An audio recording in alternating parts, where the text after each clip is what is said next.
Bonjour Jacques. Bonjour Morgan. Guidel s'est vu décerner le label Ville active et sportive en 2019. Que cela représente-t-il pour la ville? En effet, nous resterons la première ville du pays de l'Orient à avoir obtenu ce label, décerné par le ministère Jeunesse et Sport. Ce label valide notre politique sportive locale et nous conforte sur les orientations et projets sportifs futurs que nous vous proposons. Pouvez-vous nous parler du transfert du complexe sportif Polignac du centre-ville vers le site de Cargoise? Ce transfert interviendra suite à la création de la ZAC Centre, indispensable et nécessaire au développement de notre cœur de ville. Ce projet de ZAC financera la mise à disposition de nouveaux équipements sportifs aux normes sur le site de Cargoise. Ces nouveaux aménagements ont été débattus et validés dans la concertation avec les associations concernées par ce transfert, à savoir la mise à disposition d'une nouvelle piste d'athlétisme, de la création de nouveaux tennis et transformation d'un terrain de football aux normes.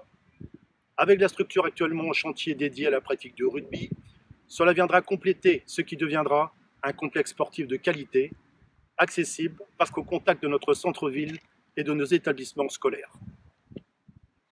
Morgan, en tant qu'éducateur à la Guidelloise Football, quel est ton sentiment sur le futur du complexe sportif de Cargoise avec ces transferts? Jacques, écoutez, nous avons aujourd'hui un formidable outil de travail avec ce terrain synthétique de qualité qui est conçu pour durer. Notre terrain d'honneur au centre est vétuste et n'est plus aux normes. C'est donc une véritable opportunité qu'il ne faut pas manquer de pouvoir disposer à Cargoise de nouveaux équipements sportifs situés sur un seul site, ce qui a beaucoup d'avantages pour nous en termes de fonctionnement pour le club. Pour mener à bien ce projet, il faut de l'expérience. Et c'est une des qualités de notre liste. Bonjour Sonia. Bonjour Martin.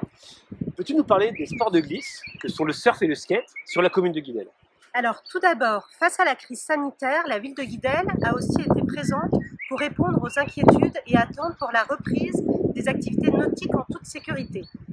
La validation de notre demande d'autorisation par dérogation préfectorale, élaborée en collaboration avec les structures et associations concernées, nous a permis de planifier dès qu'il a été possible la reprise de ces pratiques sportives sur notre littoral.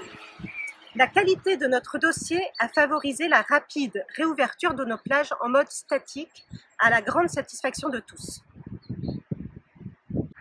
Sonia, en tant que parent de skateurs et de surfeurs, qu'en est-il du nouveau skatepark? Alors pour le futur, très rapidement, il est convenu de mettre en place un groupe de travail en partenariat avec notre club local, la WSA, ayant pour objectif d'élaborer et d'imaginer le futur des activités glisse sur Guidel Plage. Nous mettrons alors en commun nos idées pour proposer et réaliser de nouveaux projets évolutifs pour le skatepark et la structure d'accueil, pour renforcer encore notre image et positionnement sur ce secteur de loisirs.